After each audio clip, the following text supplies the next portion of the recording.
आसंता 6 और 7 तारिखरे राज्य प्रबल वर्षा हेबार संभावना रही। आई एथिसह केते जिल्लारे प्रबलरू अति प्रबल वर्षा सह घड़घड़ी वज्रपात होइपाटे सेथपाई सतर्क सूचना जारी करिछि भुवनेश्वर आंचलिक पाणीपाग केन्द्र।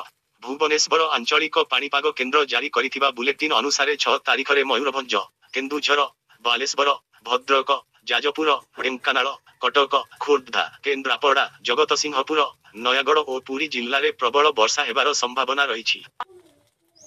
एही सबु जिल्लारे 7 रु 11 सेंटीमीटर पर्यंत वर्षा होई पारे। सेहीपरि केन्दुझर, मयूरभंज, बालेश्वर, भद्रक, जाजपुर, कटक, केन्द्रापड़ा, जगतसिंहपुर, पुरी, खोर्धा, नयागढ़, गंजाम, कंधमाल, रायगड़ा और गजपति जिल्लारे ब्रजपात सह घड़घड़ी मारिबार संभावना रही। सेथिपाई येलो वार्निंग जारी करा जाइछि। 7 तारिखरे देवगढ़, संबलपुर, अनुगोल, बौद्ध, ढेंकानाल और कटक जिल्लारे प्रबलरू अति प्रबल वर्षा हेबार संभावना रही। एही सबु जिल्लारे 12 रु 20 सेंटीमीटर पर्यंत वर्षा होई पारे।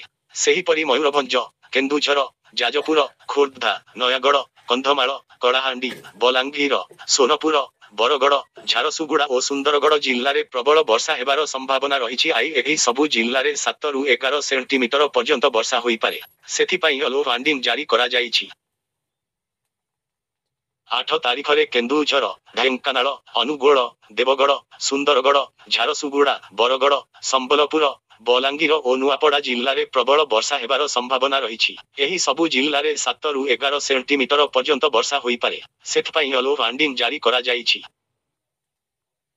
राज्यर केतेक स्थान में हालुकारु मध्यम धरण वर्षा हेबा नै आंचलिक पाणीपाग विज्ञान केन्द्र पक्षरु पूर्वानुमान करा जाइछि। प्रबल वर्षा संभावना थिबारु येलो वार्निंग जारी होइछि। एथिसह जिल्ला प्रशासन को सजग रखिबाकू पाणीपाग केन्द्र पक्षरु जिल्लापाल माननकू परामर्श दिया जाइछि।